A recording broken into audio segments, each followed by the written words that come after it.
Hello दोस्तों, Tokyo में Olympic चालू है और ओलंपिक में प्लेयर ऐसे उदाहरण प्रस्तुत कर रहे हैं जो दुनिया के लिए एक आदर्श बन जा रहा है। नैतिकता की चरम सीमा टोक्यो ओलंपिक में पहुंच रही है। प्लेयरों का त्याग अपने चरम पर है। नमस्कार दोस्तों, मैं हूं आपका दोस्त अंकित और आप देख रहे हैं मेरा YouTube channel don't give up. आज मैं लेके आया एक छोटी सी कहानी, लेकिन सीख बहुत बड़ी। बात टोक्यो ओलंपिक की ही है।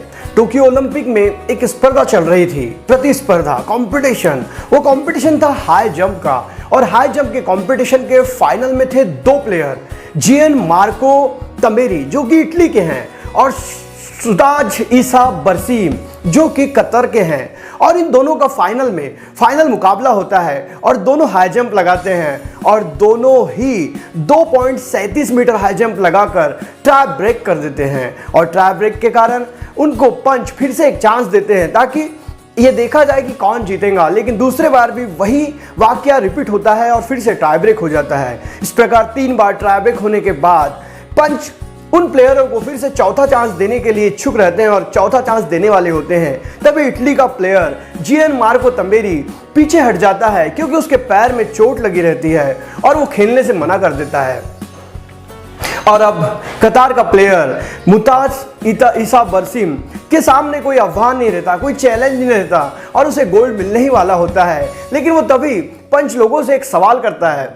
वो कहता है कि अगर मैंने भी इस गोल्ड मेडल लेने से इनकार कर दिया तो क्या ये दोनों को दिया जाएगा? पंच कंफर्म करने के बाद कहते हैं जी हाँ, अगर आप भी इसको नकार देते हैं तो ये गोल्ड दोनों को दिया जाएगा। और वो भी नकार दे देता है। ऐसा सुनते ही इटली का प्लेयर जियन मार्को तमेरी खुशी से उछल पड़ता है और उसे अपने गले से लगा लेता है। दोस्तों, कैसा ये प्यार और कैसी है कृतज्ञता की भावना जो एक प्लेयर ने प्रस्तुत की है। सुताज ईसा बरसीम जो चाहता तो गोल्ड ले सकता था, लेकिन उन्होंने ऐसा नहीं किया क्योंकि वो जानते थे कि जियन मार्को ने भी बहुत मेहनत की है और वो जीता तो नहीं था ना, ट्राई ब्रेक ही हुआ था और उसने लेने से मना कर दिया। और दोनों प्लेयरों ने एक में के गले में गोल्ड मेडल डालकर अपनी खुशी जाहिर की, अपनी खुशी मनाई और इस प्रकार से एक नया उदाहरण प्रस्तुत कर दिया। दोस्तों, ओलंपिक जब होते हैं तो सारे देशों का वैमनस्य बुलाकर हर देश के प्लेयर वहां साथ में आते हैं और शायद ओलंपिक का उद्देश्य भी यही है कि हम पूरी दुनिया को एक ला लें और वंश, धर्म, जात, खंड, देश की सीमाओं को भुलाकर सारी दुनिया एक मुट्ठी में आ जाती है।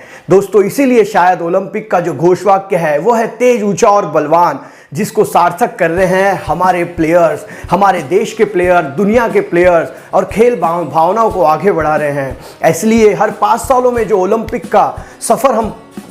के सफ़र तक जब हम पहुंचते हैं तो ये एक भावना होती है जो पूरे दुनिया में प्यार की तरफ फैल जाती है। दोस्तों, अगर ये कहानी अच्छी लगी तो मेरे वीडियो को लाइक कीजिए और चैनल को सब्सक्राइब कीजिए। जय हिंद।